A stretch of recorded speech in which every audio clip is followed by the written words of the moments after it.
Quel jour? Quoi? On est quel jour? Vite! Mais on est mardi, mais... Quel mois? Quelle année? Vous êtes drogué ou quoi? On est le 12 mai, enfin. Quelle année, bon sang, quelle année? Vous vous moquez de moi ou vous êtes sûr? On est en 68. 1968? À quel autre 68 vous attendiez-vous, franchement? Putain. Putain! 68? On s'est complètement planté. Comment on a pu faire ça? Je vais devoir attendre 40 ans? Merde! Oh merde! Oh merde! Arrêtez. C'est pas vrai. Je me suis un peu moqué de vous. On est en 2015. Désolé, ce n'était pas très drôle finalement. On est en 2015? Oui, On est le 12 mai 2015, c'est promis. promis. Ok. Vous êtes sûr que vous allez bien? Oui, ça va très bien, c'est juste que je n'ai pas beaucoup de temps. Je peux faire quelque chose pour vous, peut-être. Oui, je dois retrouver Anna Nicolas. Anna Nicolas. Et qu'est-ce que vous lui voulez? C'est ma mère. Vous vous foutez de moi. Non? Pourquoi vous la connaissez? Soyez sérieux 2 minutes, monsieur. Vous prétendez manquer de temps et votre plan est de rechercher une personne en demandant au hasard dans le rue de la ville où elle habite. Vous avez conscience que ce n'est pas un village de campagne quand même ici? Je reconnais que les chances peuvent paraître assez faibles, mais je suis d'un naturel très confiant. Vous connaissez Anna Nicolas? Peut-être très bien que oui, peut-être très bien que non. Et alors? Mais alors vous devriez m'aider à la retrouver? Mais seulement si je la connais, n'est-ce pas? Et j'y gagnerai quoi, moi, à vous aider? Connaissez-vous Anna Nicolas, oui ou non? Je la connais. Vous êtes sûr? Anna Nicolas, professeur de physique à l'université d'Urville, C'est la même. diplômé en 2003 de l'université de Jerimadé, Ça n'a moindre doute. diplômé en 2005 de l'université de Middenheim, Mhm. docteur en sciences, titulaire d'une chaire honorifique au centre de recherche atomique d'Eckmühl, Oui. prix Nobel de physique en 2018 pour ses travaux et ses recherches. Attendez. 2018? C'était pour voir si vous suiviez. Ah, et moi qui croyais que vous n'aviez pas beaucoup de temps. Mais c'est le cas, j'ai vraiment pas beaucoup de temps. Dites-moi où vous la trouvez. Non. Non? Pourquoi non? Parce que vous êtes manifestement fou. Sûrement un maniaque. Ou peut-être un intégriste religieux. Qu'en tout cas, vous avez l'air dangereux. Et vous avez de toute évidence l'intention de faire du mal à cette pauvre femme. Et je ne veux pas avoir ça sur la conscience. Voilà pourquoi. Je ne suis pas fou. Vous ne niez pas le reste. Je suis encore moins un intégriste religieux. Pourquoi je serais un intégriste religieux? Qu'est-ce que c'est le rapport qu'il y aurait avec les travaux d'Anna Nicolas? Ah, vous voyez, ce sont ces travaux qui vous intéressent. Et vous voulez détruire le cerveau qui les a conçus. Mais c'est ma mère. Pourquoi je voudrais faire du mal à ma mère? Je pourrais vous citer des tas de bonnes raisons de faire du mal à la mienne, monsieur. Je ne veux pas faire de mal à Anna Nicolas. Je ne suis pas certaine qu'elle serait du même avis que vous. Et de toute façon, elle n'est clairement pas votre mère. Comment ça, clairement pas? J'ai passé ma vie à m'entendre dire que j'étais son portrait craché. Monsieur, Anna Nicolas doit avoir votre âge. Ah, ça, oui, bon, ok, je n'y avais pas pensé. Ah, vous avouez. Ceci dit, si on est bien en 2015 comme vous le prétendez, je suis beaucoup plus jeune que vous le pensez. Pardon? Je suis né en 2020. Je le savais. Vous êtes fou, allié. Si vous continuez à m'importuner, je vais devoir appeler la police. Non, vous ne l'appellerez pas. Ah non? Vous voulez parier? Je suis absolument convaincu que vous n'appellerez pas la police. Et pourquoi êtes-vous si convaincu de ce fait? Parce que c'est vous, Anna Nicolas. Vous croyez ça? Et si c'était le cas, pourquoi est-ce que je n'appellerais pas la police? Parce que la Anna Nicolas que je connais d'une curiosité maladive et qu'elle voudrait absolument savoir pourquoi je la cherche. Voilà pourquoi.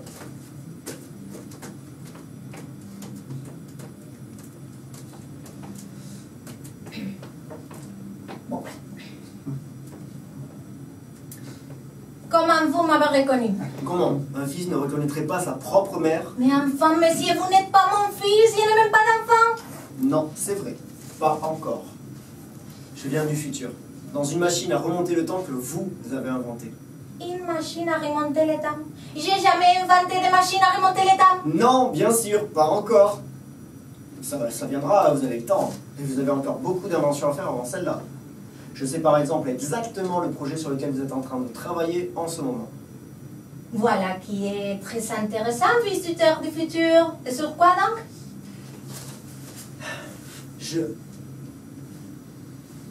On est sur un lieu public, je ne voudrais pas attirer l'attention sur nous. Approchez-vous. Allez.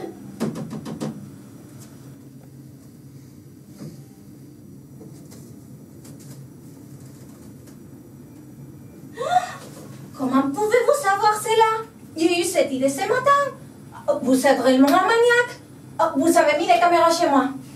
La bosse que vous avez sur le front, je sais comment vous l'êtes faite, vous me l'avez raconté. Vous étiez debout sur vos toilettes, en train d'approcher une horloge. Votre pied a glissé, votre tête a heurté la chasse d'eau. Et c'est à ce moment-là que vous est venue l'idée de...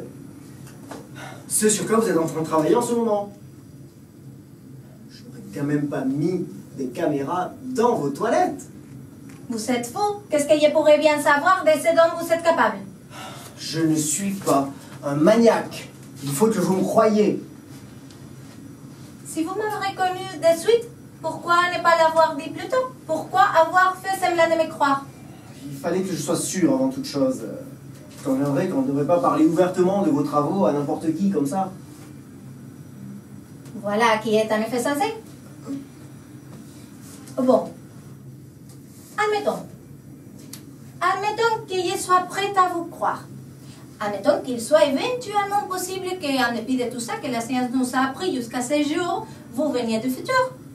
Admettons même qu'en dépit de la platitude actuelle de ma vie sentimentale et de l'effroi que l'idée d'engendrer une descendance me procure, vous soyez mon fils. Qu'est-ce que vous me voulez? Qui vous envoyez?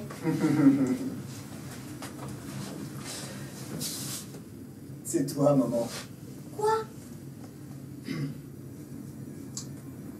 Ce matin, tu es morte.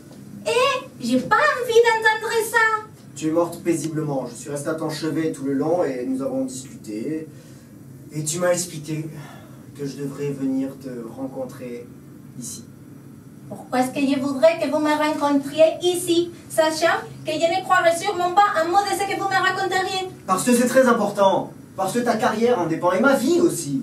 Comment nos vies pourraient-elles dépendre de l'avenir d'une personne du futur? Comment votre vie pourrait-elle dépendre de votre venue? Ce que vous me racontez n'a aucun sens. Ça a un sens au contraire. Tu vas devenir un des inventeurs les plus prolifiques de notre époque. Tu vas être un véritable pilier pour le prochain virage technologique que connaîtra l'humanité. Et tout ça grâce à ta première invention, que tu n'as pas encore mise au point. Et c'est là que tu as besoin de moi. Pourquoi j'aurais besoin de vous? Vous allez me dire que j'ai pris la mauvaise direction à un moment et que vous venez m'aider à en choisir une meilleure? Non. J'ai été ton premier assistant et j'ai supposé une addition. Je connais tous tes calculs, tous tes travaux, toutes tes recherches. Non, tu n'as jamais fait d'erreur. Non, tu as juste besoin d'un coup de pouce. Pourquoi me dire tout ça? Ce matin, tu m'as expliqué comment tout a commencé. Tu n'étais qu'une très brillante professeure de physique à l'université lorsque tu as eu une vision, une illumination. Tu as envisagé pour la première fois l'invention dont découleront toutes les autres. Celle-là même que tu as en tête depuis ce matin. Mais si je l'ai déjà en tête, ça ne sert à rien que mon fils vienne du futur pour m'en parler, si. L'illumination ne suffit pas. Tu m'as expliqué que le jour où tu as eu cette idée, un homme est venu te voir, prétendant être ton fils.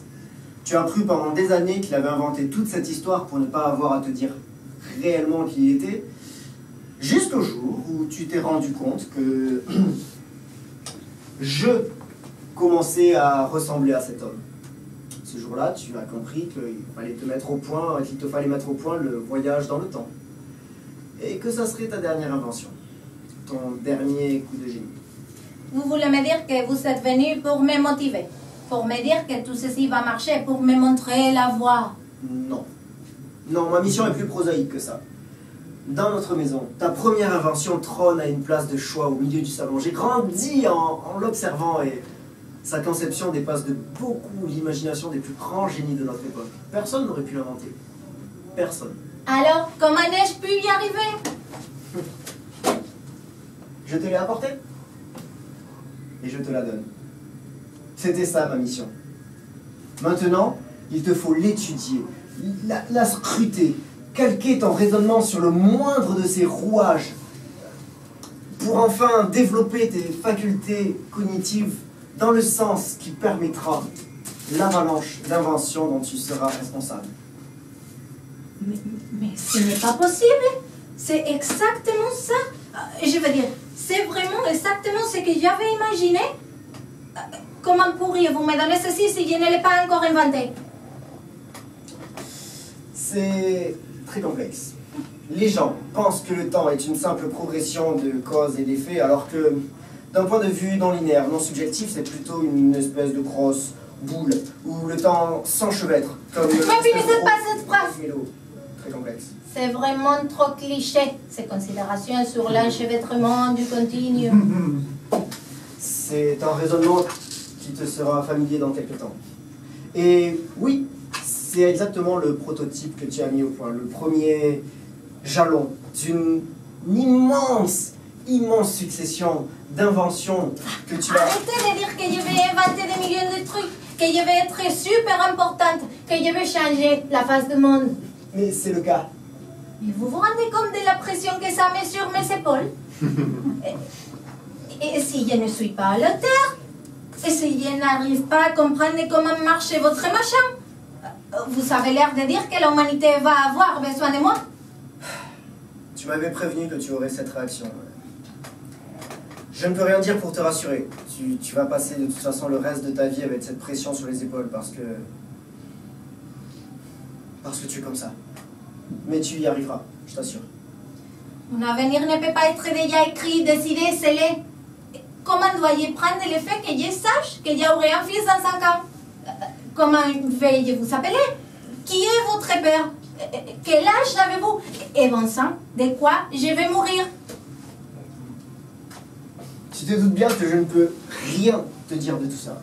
Mon père, tu le rencontreras. Ou pas. Tu m'as peut-être adopté. Il y a des tas de façons d'avoir des enfants de nos jours.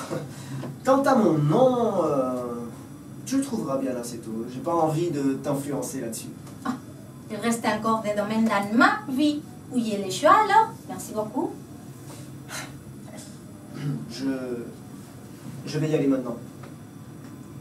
Je suis contente d'avoir trouvé aussi facilement. Maman.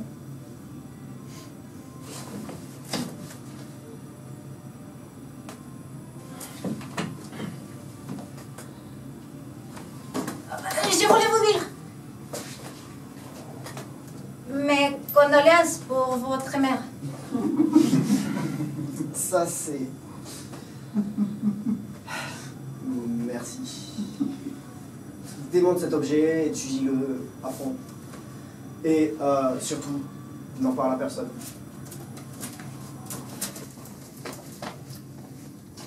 Mais alors, qui a inventé ce truc?